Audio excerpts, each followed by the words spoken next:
You're watching XFA On Demand. Thanks. Joining us in the XFA studios, Steve Mazzagatti. How are you, my friend? Good, Dave. A pleasure to be here. Yeah, glad you stopped by today. The reason why I wanted to have you in studio is because there's been some controversy recently. Yeah. I don't know if you see it the same way. Stay away from that. SureDog.com posted an article saying that Brock Lesnar's attorneys filed paperwork with the Nevada State Athletic Commission asking that you be removed from consideration for the big upcoming title fight between Randy Couture and Brock Lesnar. First thoughts on that? Well, I guess he has all the right to do that, and personally, I'm going to enjoy watching the fight. You're a fan of the sport, right? Absolutely, and as a referee, when we're in there, we're actually looking for fouls, and I understand the fans are watching the fight. I'm personally looking for fouls, and when I get to sit back on the cage side and watch a fight, then that's going to be exciting for me. I mean, it's going to be a great fight. Both athletes bring a lot to this sport, and I'm going to enjoy watching it. Is there any piece of you that's offended? Not at all. He's a professional. They're both professionals. They got to do what they got to do, and that's fine with me. Like I said, I'm going to enjoy watching the fight. Would you say that there was any controversy in your reffing in that first fight? I personally wouldn't say there was any controversy, but I guess that's open for discussion and personal opinion. I'm there to do a job, and it's easy to get into the ring and walk around and look cool and move good, but you got to make the calls. That's what I get paid for, to call fouls, and that's what I'm in there doing. I'm looking for fouls. I'm not watching the fight. I saw something happen and I called it the way I saw it. That's all you can do. I'm out there to look for fouls. Most of them I see, some of them I don't. But it's just the way it is. Steve, since there's a lot of new MMA fans and people that maybe have been a fan of the sport for quite some time but don't have an entirely clear understanding of the rules, could you define exactly what a strike to the back of the head is? Sure. Usually before the fight, I get my fight assignment sheet and I pull this right out of my back pocket, and that's a good example of what the back of the head is.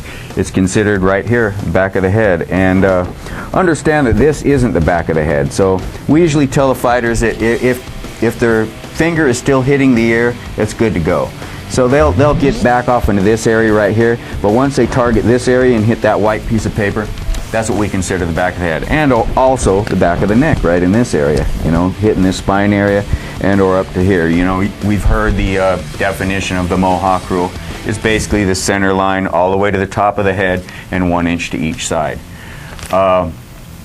And also understand that when a foul is committed like this, either grabbing the cage or any kind of foul, we always take the dominant position away from a dominant fighter and stand them up back into what's considered a neutral position, stand up. It makes sense that you would take away that position. Obviously, fighters don't like a dominant position being taken away from them. They definitely don't like a point being taken away from them.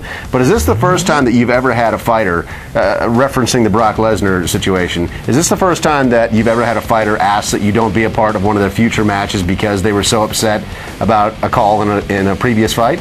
No, but, he has a right to do that, I guess, if that's, like I said, I'm going to enjoy watching the fight. What do you think about the reffing in some other matches that have come under scrutiny recently? For example, one that comes to mind first is the first Kimbo fight when he fought James Thompson. Dan Murgliotto was reffing that one, and a lot of people said that maybe he didn't do a fair job. In your professional opinion, do you think that he did a good job reffing that fight? Dan's a fine referee. I wasn't at the fight. I didn't see what he sees. You know what the fans don't understand is a referee sees a lot of things. We're this far away from these guys, we hear things, we notice things in eyes going on, and that's something that you don't see on a TV camera. I can say Dan's a fine referee, and if I was fighting, I wouldn't mind him reffing my fight, and but I wasn't there and I can't comment on something like that. Is it tough for you as a fan, somebody who really enjoys the sport, to be in a position of power? Because a buddy comes up to you and goes, "Hey, who do you think's going to win, Brock Lesnar or Randy Couture?" All of a sudden you can't comment to them who you think's going to win or who you want to win because you're in this position. Is that tough for you? Being an official is tough because you got to remain neutral. You don't want to project the wrong image. If I'm sitting there hugging up with a fighter and his opponent's sitting over there watching me talk to the trainers and stuff, what is that going to say? Sure, So yeah. I don't go to the after fight parties. It's basically pretty boring for me, other than being at the event itself. After the show, I go straight to my room, hang out. You know, I can't go to the after-fight parties. I can't sit at the bar and rap with the fighters or the trainers, you know. And I mean, I respect them, and you know, it would be awesome to do that. But I'm just like all the other fans out there. I don't get to hang out with these guys.